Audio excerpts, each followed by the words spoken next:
ఈ పూట పూర్తిగా ముస్తాబైన ఏమిటో కొత్త బేరం ఒకటి తగిలితేను ముస్తాబై కూర్చున్నాను తెలిసిందా? అవునండి, ఎవరి మాటలు వారికి ఇంపుగానే ఉండును. ఈ పూట ఎవరో తప్పక బయకమించదని నమ్మకంగా చెప్పిపోయినారు. కావున ఎటులైనా మా అమ్మనవారు కట్టవచ్చును కదా అని మహా సంతోషంతో ముస్తాబై కూర్చున్నందుకు కలిగిన ఫలితమే అయినా అది ఏ పాపమో గాని మీ మగవారు మా ఆడువారిని అసలు నమ్మనే నమ్మరు. ఎందుచేత నిన్ను నమ్మడం వారి నిలుమలోపు హాస్యమనగల మాటలకు అంతలకెందులకు హవ్వ హాస్యమట హాస్యం. హాస్యములు కూడా హద్దు పద్దు ఉండనక్కర్లేదా? వడలమండి హాస్యమా చెప్పండి. పోనేమో పొరపాటు గాని ఆ సుబ్బారావు ఎందుకు వచ్చినాడు? ఆ సంగతి మీకెవరు చెప్పారు? నేను చూచాను. వీధి గుమ్మన చూచా మీ అమ్మ కంటములు వచ్చినని పెరట గుమ్మ ఇక్కడ వచ్చేసరికి తటాను తలర్పు తీసుకుని బరారు వాడిగా వచ్చినాడు. ఆ పాటను నన్ను చూసి అతడు అంతరం చూసి నేను తెల్లబోయాను. అంతటా అనుమానం ఒక కలుగున్నట్లు కోడిగుమ్మలాడుచు కొంత దూరము అతని వెంట వెళ్ళినాను. ఏమండి, ఎలాగో కోడిగుమ్మలాడుచు కొంత దూరం వెంట వెళ్ళి సాగనింపే వచ్చారుగా, మరి ఎందుకు ఏ తెంచుతురు సుబ్బారావు గారు అని మీరేం అడగలేకపోయారా? అడిగినాను. ఏం చెప్పాడు? ఏమిటి? మేడం గురికి వచ్చినా చెప్పి మరి చెప్పినాడు కదా, మీ సందేహం ఏమిటి? నా సందేహమా? చెప్పినా కోపగించుకోగా. భలే వారే, నాకెందుకండి కోపం? అయినా నా ఏదైనా దోషం ఉండేది కదా. అదే మాట ఇదిగో ఇప్పుడు చెప్పదని వినము. మేడం కొరకు వచ్చిన వాడు వ్యక్తులుగా వీధుకు మన పోగా పేదరచ్చు పేదరచ్చు పేదరచ్చు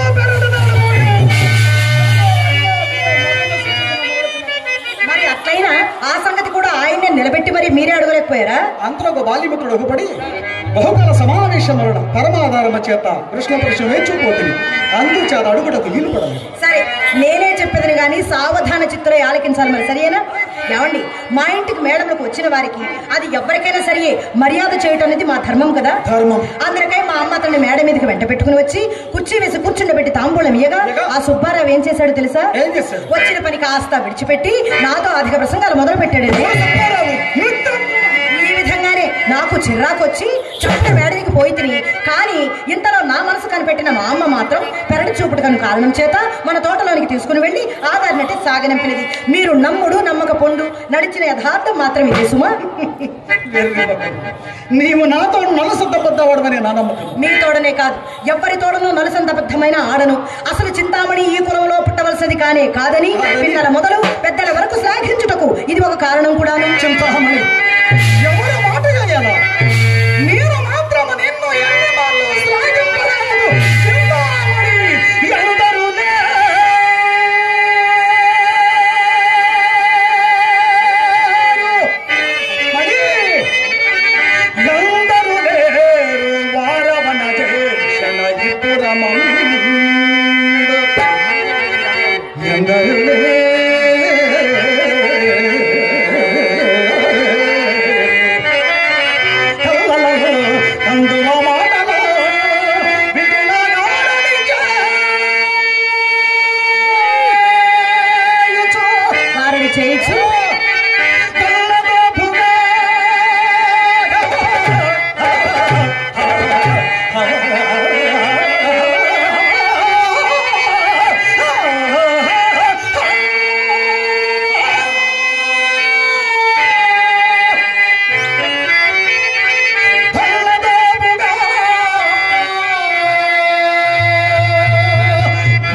తెలియని